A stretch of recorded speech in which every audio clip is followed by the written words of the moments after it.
Meet Scott and Maddy, a married couple who left everything behind in the US not for a vacation but to find a better place to live. People seem pretty chill here. Very affordable, you get a great value. After spending a year slow traveling through Mexico, Europe, and South America, they've landed in Asia and specifically Bangkok, Thailand, where they're testing if this city could be their future home. The value here is just, it's insane. Bangkok kind of feels like it's much more modern, I would say that, even compared to New York. They share about their experiences with the cost of living, safety, culture shocks, and if Bangkok can provide long-term value for them here. But the people have this like calmness about them. And I know everybody talks about the culture and the people here are amazing so far from what we've seen, I believe it. I'm Sam Tyler. I've been living in Thailand for 7 years, and in this episode, we're going to take a deep dive into life in Thailand. Like your environment is really important, I think, for your well-being and your success. So choose a place that matches you, I think, or inspires you. And I think Bangkok is inspirational.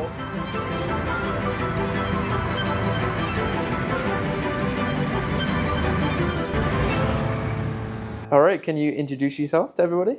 Hi, I'm Maddie, and this is my husband Scott. We're from the US, specifically Florida. And we're here in Bangkok and we're loving it so far. We're traveling different countries to kind of find a place we want to settle into and start a family. So Bangkok is looking like a great choice so far. So why Bangkok? We really like cities, and we love food. So this is a great place for great food. Of course, great value here. Very convenient. So this is high on our list, and it's probably an easier transition to go somewhere where there's enough English spoken. And Maddie's always wanted to come to Asia too. Yeah, so we've found like along the way, out of all the cities that we've traveled to, the bigger cities tend to be more convenient for us, just because they have more amenities, conveniences. This is like where everything is located. If you're out on an island or a rural town, it's a little bit harder to get adjusted usually, or to find things that are like common comforts, things from home. Would you say that convenience was a big factor in choosing Bangkok over, say, for example, Chiang Mai or Phuket or Koh Samui? We want to explore all those places. But yeah, like cities for us have been easy. We don't usually drive. So here we have the BTS SkyTrain. The getting around by grab car is really easy and affordable. So it just makes it easy transition. There's so much to do. Yeah. So there's also a lot of expats here, and that just made it easier for us because we've seen a lot of people that have already done this transition. And as our first place in Southeast Asia, our first stop here, this just felt very easy, smoother. We knew that a lot of English would be here, like Scott said, and so it would just be more familiar. And how did you find settling in? Was it quite simple, or have you had a few difficulties in certain aspects? So the first 2 days we stayed at a beautiful like 5-star hotel. We stayed at the Hyatt Grand Erawan. Oh, nice. And so that made the transition very smooth. We stayed there on points, so we got it for free, which was an amazing accomplishment. So that like put a good taste in our mouth for the first impression of Bangkok. Then after that we stayed at a not as nice place. It's in this neighborhood, so in Ekamai, but it was farther off Sukhumvit, so there weren't really sidewalks. It was a little rougher, a little dirtier. And then we were like, oh no, what are we doing here? We had that moment. But then we explored more, and it's starting to feel, we like it a lot more. Yeah. We just found that, we kind of hit our stride with what we like. I think it's really important to walk the neighborhoods and see. And I think one thing we didn't know about Bangkok, it would be like, it's kind of street by street, neighborhood by neighborhood. They're all really different. And yeah, some of the side streets, you might be like, where am I? That's how we felt. And then you hit the main street and you're like, where am I again? And that means two different things. One is like super modern and you're like, whoa. And then the other is like, okay, it's rougher or dirtier, which is also fine. But so we had ups and downs, but now it seems like we're really figuring out what we really love about the city. So we're happy with the choice so far. And what were your reasons for deciding to live and travel outside of the USA as opposed to returning back home? Reason number one, value. So inflation in the US has gotten out of control. We're from Florida, like just north of Miami. Beautiful, very beautiful, but very expensive. And we also have a lot of family in New York. Scott's originally from there, so we would go there often. Also very expensive. So we were just looking for something where we could get a lot more for our money. Also, safety is a big thing. We want to start a family soon, and worrying about our kid going to school and shootings happening. That's a very real fear now. So that's something we're concerned about. And, as we've been traveling over like the last 2 years, we've really noticed the food quality in the US isn't on par with what you can get in a lot of other countries. So we would go to Europe, for example. The food quality in Europe is amazing. And we would just feel so much better. And we would lose weight easier. I mean, I know you're walking a lot more in Europe than you are in the US, because in the US you have to drive everywhere. But you feel better. The food is fresher. Even here in Bangkok, I know they have a lot of processed foods or they add sugar, but you can get fresh food for a good price. We've really felt better on the food aspect, on the safety aspect, and what we can get for our money, for the affordability. It takes a lot of that stress away. I was born and raised in New York City. So originally I had a friend living in South Florida, like a little north of Miami. And so let me do this geo arbitrage thing where I make New York City money, live down there. And it was like half the price. I'm like, whoa, and better weather. Well, now South Florida is pretty expensive. So this might be like the new move, because now here is like a third of the price in a lot of ways from where we were. Yeah. So if you're lucky enough to be able to have your income from another country, it's very affordable. You get a great value. Yeah, it seems safe. Once we learned how to cross the street anyway, it seems pretty safe. There's not a lot of crosswalks. Yeah. Yeah, that's on the topic of safety. That's probably one of the most unsafe things about Bangkok specifically, is that trying to cross the road is like, asking for a death wish, essentially. The cars won't stop. Proceed to step onto the road, so you really have to put your hand up, take your time. But in terms of safety in general, I agree. I think Thailand and Bangkok is just so safe when it comes to, walking alone at night. Like you said, there's a lot of gun crime in America. And Thailand, I feel like, it's very safe to live in. For me, it's one of the safest countries in the world, along with places like, Japan, Singapore. So we've traveled to a number of countries, and some countries like in Europe, there might be the pickpocketing thing. That hasn't happened to us, but they always tell you to be on guard for it. We've also seen some, maybe angry protests or people fighting in the street. We've yet to see that here. Not that it doesn't happen, but people seem pretty chill here. There's also a lot less homeless. That's a big issue right now in the US. And you see a lot of it in parts of Europe and I guess Mexico and South America. But for the amount of people in this city, we've barely seen anybody, and they're not out begging, they're minding their own business. Yeah. So that's a big relief. One thing that's great as far as raising a family in the future. So if you go to the park, we just went to, help me with how it's pronounced. Benji Yeah. Wow, you're right in the city, and here's this oasis of peacefulness. And I guess they enforce the rules. No one's, smoking marijuana. No one's visibly intoxicated. It looks really family friendly. People having fun, doing their thing. Whereas in New York City, depending where you go, there'll be all sorts of interesting smells and people, coming up to you and whatever. So it's maybe not as family friendly. So if that's what you're interested in, this is a good place. So I think that was a great aspect too of coming to Bangkok and feeling safe. And I mean, the food quality here, we got a smoothie with fresh fruit, and we said don't add any sugar, and they're fine with that. And it was 93 cents at the famous Terminal 21 or whatever. Oh yeah, Pier 21 food court. Yeah, the top's famous. Yeah. And we got an expensive smoothie here. I think it was $1.50. So, and we're whoa, this is incredible. And it's fresh fruit, so you can eat really healthy here if you want, or you can eat unhealthy. There's so many choices. It's crazy. I am curious, before you came to Bangkok, did you have expectations? And did what you have in your mind match those, or were you kind of surprised? I think my expectations, I kind of came in with an open mind, mainly is from what I saw on YouTube, on your channel, kind of seeing what's around. So I think the main streets are as expected, the side streets maybe not, but I have to say I came in as a mall snob. I don't go to malls. This is so corny. It's cheesy. But now I'm you're in the wrong city. But then I came here, I'm let me see these malls. Okay, and I'm all right, I have to shut up. It's pretty awesome. Yeah, Bangkok has the best malls in the world. They're not, I wouldn't even, they should make they're a mall, but they're different than US malls that we think of, because there are some chain restaurants, but each place is different. Each mall is different. And if you go to the roof of the mall, a lot of times it's a beautiful rooftop bar or restaurants. It's just a different experience. It's a great place.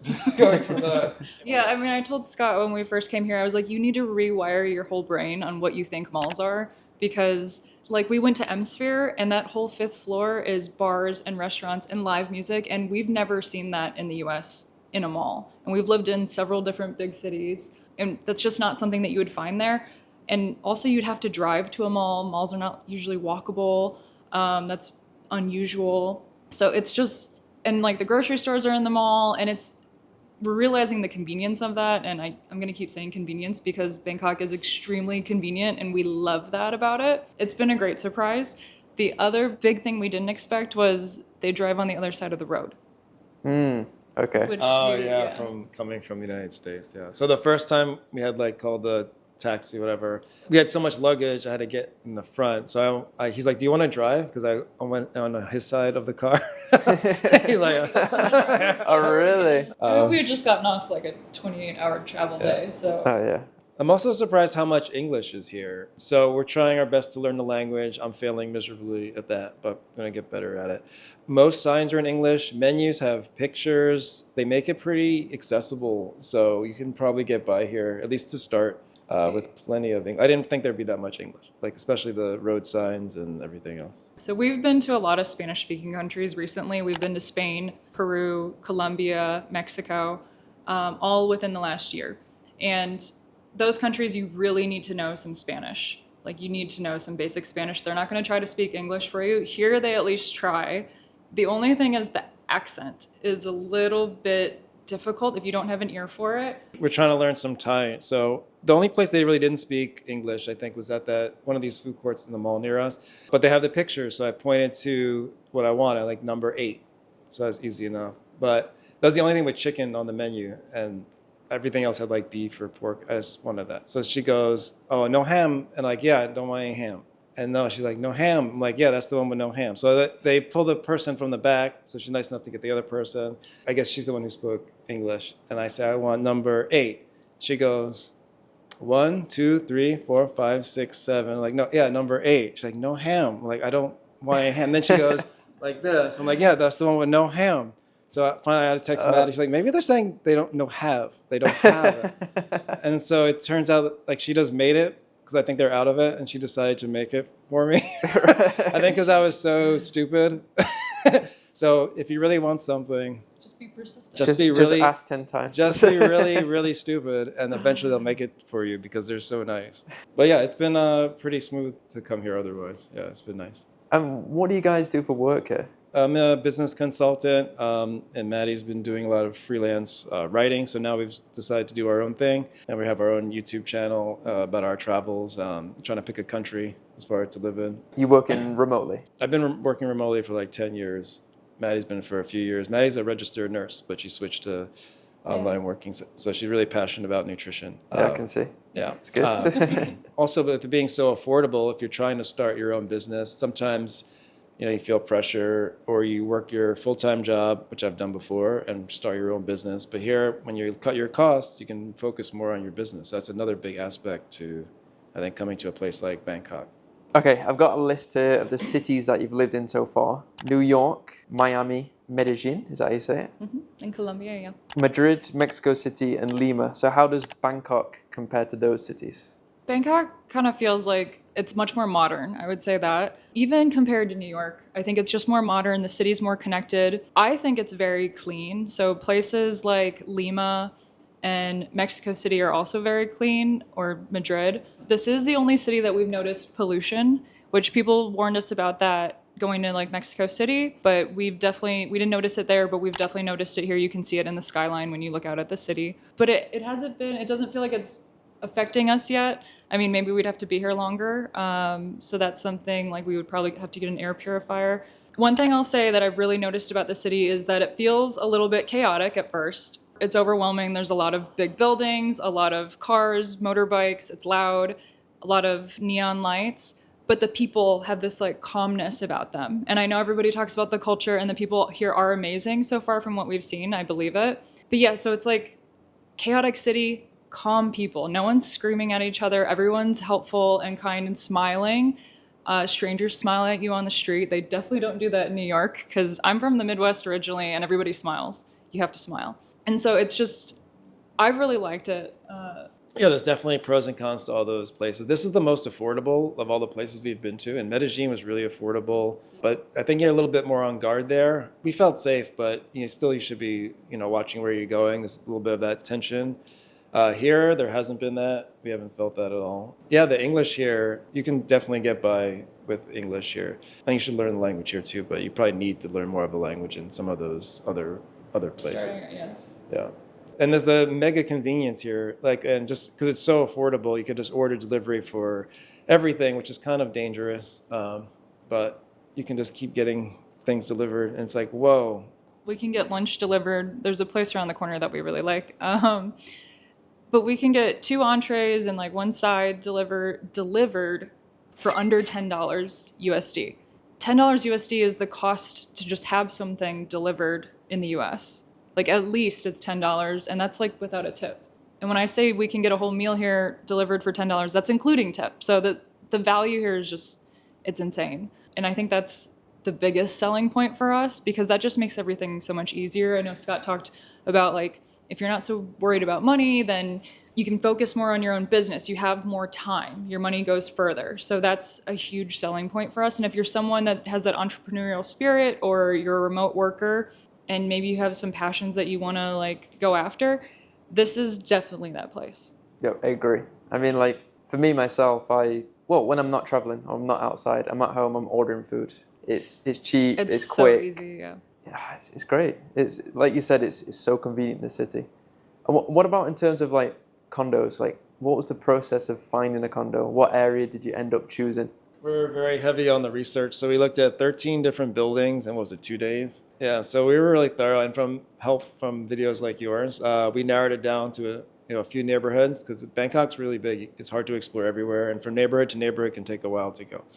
So we narrowed it down to, what were the neighborhoods? Started out looking at Pomprong, Tonglor, and Ekamai. And so we ended up in Ekamai, which we actually didn't think we were going to end up here, but we did. Because we fell in love with the building and we're in walking distance to the BTS and we really liked our agent. They were very helpful. So the process started, I would say about a month before our trip. I posted on Facebook and just said, hey, we're an American couple. We're looking for a 1-bedroom apartment in this price range with these amenities. These are our must-haves, which our must-haves were fast Wi-Fi, a gym with air conditioning. And we wanted a pool and at least 1 bedroom. And quiet. Quiet is a huge thing because we've lived in big cities before where it's really loud and it disturbs your sleep and that affects everything. If you're not getting good sleep, it changes everything. So I posted about it on Facebook. Realtors messaged me back, reached out to me. A lot of them fell through.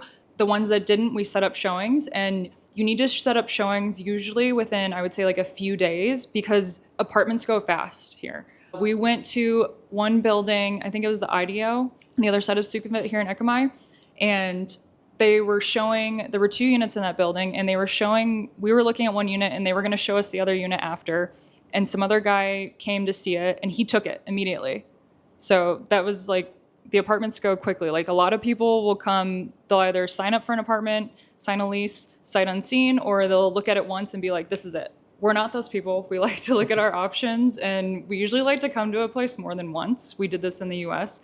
So looking at all the different places, this place, it's also hard to find an apartment for a 2-month lease. The short-term leases are hard to come by, and the service apartments are at least double the price. They're very expensive. I know it's high season right now in December, so that might be why. I would say find an agent that's willing to work with you is step 1, and that makes it a lot easier. But also do some research prior and know, have an expectation of what you should pay. We knew we would pay more on a short-term lease. I mean, we saw a video of a guy that lives kind of outside the city. I think it was one of your videos, and he was only paying $290 a month. Yes. That's incredible. So that's right on the edge of Bangkok. I think it's called Samut Prakan.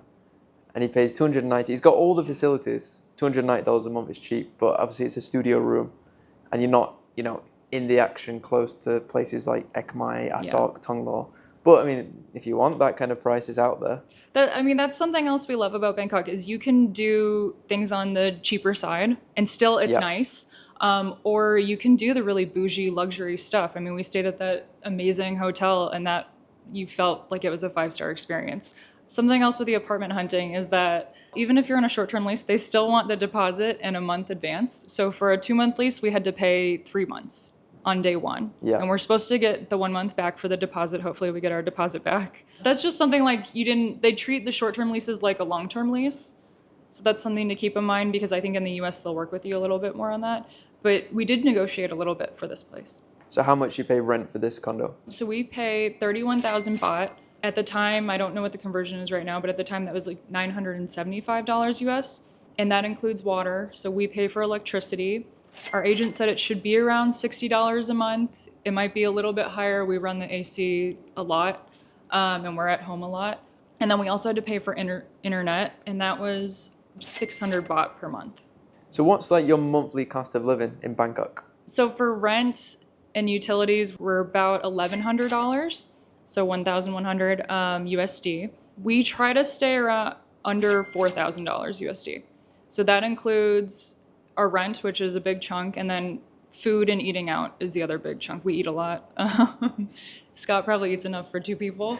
So we have a lot of groceries. And our apartment came furnished, but it didn't have stuff like plates and towels or like, you have to buy dish soap and like body wash and all that stuff. So that's included in the groceries bill. We're probably spending around $1,500 for the 2 of us for groceries per month. And then the rest is like entertainment, nightlife. We like to go out at night. We like to enjoy ourselves. We've also done like the massages here. Those have been amazing. They're cheap, but it adds up for 2 people. So yeah, about 4,000. That's what's great too. If your fixed costs are pretty moderate, like your rent, then you can go up and down. So if you feel like you're balling this month, you can do whatever. You go to all the fancy rooftop bars and eat great restaurants. If you're like, oh, I feel a little tight this month, then you could still eat really well for cheap and just do a little bit less, and you'll feel fine. Like you're still enjoying the area. Like the parks are free. We went to this beautiful, what was that rooftop?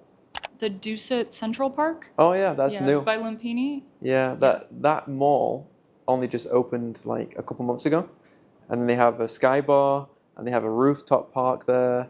We went to the rooftop park and it was all lit up for the holidays. Amazing. So it had this beautiful light display, and it was. And you can see Lumpini Park. Yeah, it's fantastic. Yeah. So you can really have any budget you want here, which is incredible. Not every city, I don't think, can say that unless you put yourself in maybe a sketchy area. But here, I don't think there is a sketchy area. So as long as you feel safe, you can do whatever. We're not really trying to do the cheapest stuff. We're trying to get the most value. So we're exploring like the massage, okay? And Maddie just got her hair cut, and I think that was like half the price? I don't know. Yeah, no, it was less than half the price. So I got my hair cut, and they washed it and styled it at the end.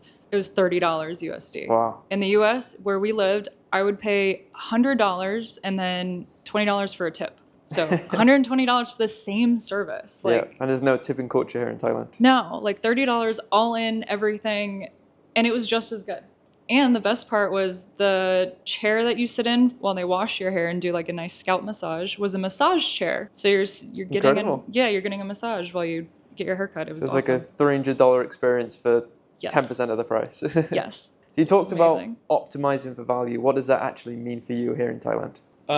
So you just want to get what you feel is a good amount in return for your money, right? So, there's been times in my life where I'm like, okay, I need to save as much money as humanly possible. And you can do that here, but right now we're in a good situation where we're like, all right, we can pay a little bit more and get a lot more. I think that's the meaning of value. We take the BTS and that's cool, but we're like, we've yet to get a seat on the BTS.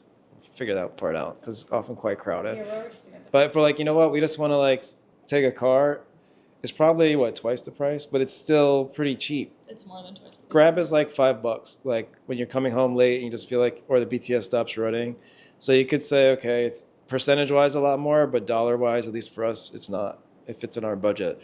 So you get a great value, or like with your haircut, that's a great, right? Or the food you get. So it's not just Thai food here. I'm always talking about food. You're a big foodie. Yeah, me too. We had really good Italian food, home fresh pasta, for real fresh pasta, and it was like $30. Yeah. For a sit-down meal at a nice restaurant in a nice area. So to me, that's like a great value. Where's your favorite restaurants or activity places in Bangkok? So we're really enjoying exploring Ekamai, around here. We've done a couple rooftops and other little bars. We've done a lot of food deliveries. And then we also really like Pamprong area. Like M-Sphere, we were really impressed with that. And we were just at that Italian restaurant yesterday near Benjikitty Park. It's called Tribe. Oh yeah, on the 5th floor at M-Sphere. Yeah, we really Yeah. like that place. The views at night are just spectacular, and I imagine when people are in the pool during the day, it's really fun. So Yeah, M-Sphere is great. Like you've got clubs and bars on the 5th floor. You've got electronics under that. You've got huge food court at the bottom with a limited amount of restaurants. yeah, and it's right next to a park. Yeah. That smaller park, it starts with a Benjisiri. B. Yeah, Benjisiri, which we really liked that. And we saw tons of families and people exercising, and we strolled through there, and then we went to M-Sphere, and we were just like blown away. We were like, wow, this area is really nice. We could live here. Yeah, and that park is beautiful. Around sunset time, I like to go there. Yeah, golden hour. Yeah. And how have credit card points and loyalty programs changed the way you travel and live here? Yeah, so we're fortunate enough in the U.S. there are travel credit cards where if you're responsible with your credit card, that's a good way to get into the game. They give you loyalty points when you spend money you're going to spend anyway, right? So we're collecting these points, and so for instance, we got to fly from the U.S. here all in business class, which would have cost I don't know $10,000 each probably. That far of a flight, and you get to lay down, sleep, you get served like a real meal, and we didn't have to pay for that because you get a big bonus when you sign up for a credit card in the United States as long as you pay it back. So it's really enabled us to get what we would say is a great value, right? And we were able to stay the first 2 nights in Bangkok at Grand Hyatt Erawan, I think that's how you say it, also for free with credit card points. So it's made it more comfortable, but other ways you could use it are just to fly economy. You could fly more often. So you could stretch the points or you could use them for a luxury experience. So yeah, we've used them around the world to fly all over the place. So it's a really fun game if you're able to get into it. We realize we're fortunate because I think in other countries they might not have all of that. But if you're responsible with the credit and you kind of learn the tricks of that game. So I've been doing that for a long time. So, and Maddie, you booked that flight, so that was kind of fun. Yeah, that was like my big win, my first time doing it on my own. So we made a video about it, but just to give the gist of it, it was like we had been looking for weeks for flights, and I knew we had like X amount of points, and there's only so much, like points are only worth as much as you are willing to spend. So finding that flight just felt like such a big win, and it just made the transition to come across the world so much easier because you get to lie down and actually sleep, because I can't sleep sitting up on a flight. Nah, I'm the same. Yeah, and the food was really good, and we had a layover in Frankfurt for like 5 hours, and we had lounge access there, so we had meals covered. They had a shower room. That was great to like get yourself refreshed because you've been laying on a plane for 10 hours. So it was very comfortable. We realized that's very privileged and very comfortable. But I mean, if you're going to use your credit card points, that's a great way to do it when you have a huge long flight like that. And then, yeah, the hotel coming here. The biggest rule, though, for us with the credit card points is don't carry a balance on your credit card. Yeah, that's how they get you. That's when it doesn't make sense. So as long as you're paying it off in full and not carrying a balance, so you're not paying any interest, then you can play the credit card game and win. Yeah. Last thing I'll say on this, a lot of people in the US, they do cash back, which I used to only do cash back. And you get like your 1 or 2% cash back, and that's definitely nice. But if you're willing to learn a little bit about points, you can get 8 times your points, 10 times by using points, by learning like the next level of that game. It's a great little hack there. So it's fun. And I'm curious, how has slow traveling and living abroad impacted your relationship positively and negatively? I think it's been amazing. So we've gotten a whole new perspective. We've gotten to feel very appreciative and also learn a lot about there's different ways to live. Wherever you are, if you live in one place or one culture, you're like, okay, this is how it is, and it's the best, or it's whatever, or it's the worst, I don't know. But then you see other places and just people live very differently. I think it opens your mind. And I think in our relationship, it's made us, better communicators. I think travel is stressful. And so if you can get through those things and be peaceful, kind to each other, I think that strengthens your relationship. It made us realize we really like each other. Yeah. My biggest takeaway would be choose your spouse like your life depends on it. Because, if travel teaches you anything, it teaches you like you're going to have plans, but things aren't going to always go as planned. Things will happen. Like we're over here halfway across the world. things will happen back home that you can't get there for. And that's it's a tough pill to swallow, and it's something that you have to prepare yourself for before you come. If you have that partner that you can lean on, that it makes all the world of difference. We've had a lot of family things the last few months while we've been traveling. We were in Greece and we had some family issues happen back home, and we weren't able to get back home right away. We were on an island, so that was tough. But I would say, if anything, travel makes you open your mind to other cultures, so it helps you grow. And then if you're with someone and you know it's the right person, it helps you guys grow together, and it just makes that bond even stronger. It's inexplicable. I can't imagine like having to grow with someone else this quickly. And also it just teaches you like the value you also have in your relationship. But definitely choose your spouse, like your life depends on it. It is like, if not the biggest decision of your entire life. And how long have you two been together now? About 5 years, but we've been married. We just celebrated our second wedding anniversary at the beginning of December. Congrats. Thank you.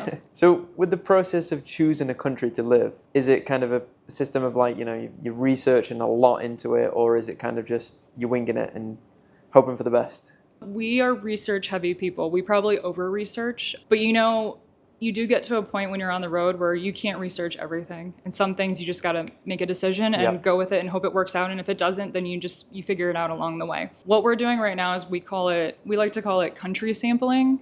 So we're going to different places. And I think I mentioned this earlier, but like we're in Thailand right now for 2 months. We're only staying in Bangkok because we want to see what that city's like to live in. We want to have our routine here. We want to do our regular like grocery shopping, exercise, work, see what that's like, and also go out like we normally would back home. So I think bouncing around to the different places, you can, if you can stay at least a month, then you can get like a really good feel for each place. We definitely do a lot of research. I'd say you really have to still go to the place to know. This is going to be things that surprise you. There's video that looks different. People will make a place look better or just different than it is. It's really hard. Yeah, it's really hard. So, you find some YouTubers you trust, like you. I think you're showing it like it is in the interviews. So that's all right, we have to at least try this place. And here we are. And there's been some surprises and there's been some things, okay, this is kind of how we thought it was going to be. But yeah, even if you research, I think you should have a plan for when the plan doesn't work out so you can improvise. And if you feel comfortable, like just figuring it out as you go. And I think that's part of having, if you're on your own, you feel resourceful, or you're going to meet people, you're pretty comfortable and good with that. Or you have your partner and like, all right, we're going to figure this out, together. What's the worst case that happens? If you can afford to go back home, okay, then you're going to be. Yeah, make sure you can afford to go back home. If you really need to go back home, like if it's not working out or something happens, or before you completely run out of money, make sure you get back home. If you're hesitating to try it and you like what you see on video, I say, what's really the worst thing that's going to happen? And if that's not so bad, then go ahead and do it, Mm-hmm. Yeah, what I told myself is when I first came to live in Thailand, like 7 years ago, I said the worst scenario is I run out of money and go back home and live with my mom, which is like, it's not that bad, really. I mean, and you can still build up again. That's why I made the leap, because I thought the worst scenario is not exactly that bad, really. In terms of like living in Thailand, is there anything that you don't like so far? For me, there's nothing that I would say I don't like. There's always things you could like, oh, this would be better, that would be better. Yeah, there's some pollution on the street, like with the motorbikes and whatnot, but to me, that's not even that bad. The traffic can be kind of rough if you're in the busy street during the busy hour. So that's don't love sitting in traffic, but you can get around that just knowing when to travel, or if you go on the BTS instead. So it's really been great. So if you're thinking about visiting Bangkok or as a place to live, like I think it's mostly upside. If you don't like hot weather though, some people, I have friends, they do not want to be hot. Okay, you're not coming to Bangkok. But they already knew that, right? Yeah. So yeah, you are in the tropics. We're also here in like the best time of year to come here. So we'd want to see it like the worst time of year. So if this is our forever place, we'd want to be here like year round, see what the weather's like. Because I've heard it can flood in the city, and I can't imagine what that's like. It can, but it doesn't happen often, maybe. it's like certain roads will flood in Bangkok. Okay. They'll stay flooded for maybe a couple of hours, Okay. and then they'll drain. But that's only with heavy monsoon kind of rain. Okay. And a lot of people are scared to come here during the rainy season. But there's loads of benefits to the rainy season, like, there's less tourists, cheaper prices, cheaper hotels. The air feels cleaner after the rain. Okay. And also, the rainy season's not that bad. You know, people expect it to be pouring down with rain all day, every day, but it's not like that. It's like it's heavy, and it stops, and it clears. So a lot of my friends that have been living here for years, they prefer the rainy season. Yeah, to me that sounds like Florida. Yeah, it sounds so Florida has hurricane season from September to November, and that's usually when you want to avoid it. If it is getting hit with a hurricane or a tropical storm, it'll rain for like a week or two straight, and then it's kind of depressing. But otherwise, it's sunny and it's beautiful, and it usually only rains for like an hour in the afternoon, and then it's great again. Okay, yeah, similar. Yeah, but we're used to the heat, the humidity. I actually don't think the humidity's been that bad here. Maybe it's just this time of year. At night has been really comfortable. Yeah, at night I can wear a light sweater. Like I've gotten chilly, but we're used to warm weather, so yeah. We're not in the hot season yet. That's like March, April, May. We'll see. We'll see. What about in terms of like other countries in Southeast Asia? Have you considered living elsewhere other than Thailand? Yeah, so next after Bangkok, we're going to go to Kuala Lumpur, Malaysia. With American passports, we can stay there for 3 months without a visa, so 90 days. So we're going to do that and see what that city is all about, because we've heard a lot of good things, but we've heard it's also very different from Bangkok as far as culture, and it's just supposed to be different. So we'll find out what that's like when we get there. And then we also really want to go to Da Nang, Vietnam, because we think it might be like Miami. And so that might feel a lot like home and be very familiar to us. And we love being near the beach. To us, that's kind of what Bangkok's missing. I know it's not that far. I think the closest beach is like 3 hours. Well, it's either Chonburi or Pattaya. Chonburi is about an hour and a half. Oh, okay. But not the best beaches. And then you got Pattaya, which is about 2 hours. Again, not the best beaches unless you go a bit further down to Jomtien. Hua Hin is about 3 hours away. It's quite relaxed. A lot of retired people in Hua Hin. Yeah, that's what we've heard. We do want to check out Hua Hin. So yeah, we are missing the beach a little bit. I think you'll like Da Nang. I've been once and I thought it was great. It kind of, I mean, I've not been to Miami myself, but a lot of people say it's like that. It has that kind of vibe. It's very cheap. Cheaper than Bangkok. English is good, but not as good as Bangkok, I would say. Food is good, so I think you'd like the food, Scott. Yeah, I think you'll like Da Nang. I think you'll leave that place and feel like, oh, I could live there, like the same as Bangkok as well. Yeah, and hopefully we'll get a good feel for it, because we can be in Vietnam for 90 days as well, I believe, on American passports. Right. So I think that should give us plenty of time to figure out if it's a place to come back to or try to stay longer. So we want to come back to Thailand and check out like Chiang Mai, maybe Phuket, and also Hua Hin, Pattaya? Yeah. Okay. That's it. Oh, Koh Samui. We really wanted to check out Koh Samui. Not because of White Lotus. We've just heard it's beautiful and it looks beautiful. Yeah. Very, very beautiful. I mean, there's loads of places in Thailand that are amazing. My favorites are Bangkok, Chiang Mai, and Phuket. Okay. That's my top 3. But then again, there's places like, Khao Yai. Have you heard of that? Mm-mm. It's like mountainous. They've got national park, stunning hotels. Then you've got Kanchanaburi. Again, mountains, waterfalls. So yeah, Thailand has incredible places. We love that in one country you have the different landscapes too. Yeah, and it's so easy to get there. And Bangkok's right in the middle. 1 hour flight to Chiang Mai, 1 hour flight to Phuket. And then obviously you've got Isan as well and these other provinces. One thing that's been just great about YouTube and your channel and similar is that you just introduce these places just you wouldn't even think about, right? I don't know if I ever thought about what's it like to live in Thailand? Like this just didn't cross my mind, it right? Wasn't our radar. And then you start seeing these and you're like, okay, and then you interview the real people and then you find out, okay, if they can do it, maybe we can do it. Mm-hmm. Yeah, this beautiful places around the world that are maybe easier to live or more your style, just like finding out what's right for you. I think a lot of times we're kind of born into our city or town and you're like, okay, but you don't really think about it. Kind of like I was born into some really terrible sports teams and I wasn't like, maybe I shouldn't root for this team. Why is it? Just because my parents and my parents' parents? I'm not saying you should sample all the sports teams, but sample all the cities. A lot, different countries and find out like, maybe your personality type fits better and you're, have less stress or you just enjoy life. Like your environment is really important, I think, for your well-being and your success. So choose a place that kind of matches you, I think, or inspires you. And I think Bangkok is inspirational. It makes it, I think, easy to live and get the most out of what you want from your life. And if people are watching this and you could give some advice to those watching, what would you say? Yeah, if you can earn a living online, that really opens up a lot of the world to you. And watch the videos, do the research, and say, okay, this is a list of places I want to try out, and I think you're going to be surprised about what's available. It's almost like if you go do food again, you went to one like restaurant your whole life, and you're like, this is pretty good, but you never tried the other ones. You're missing out on so many flavors and interesting people and just different ways to think about life.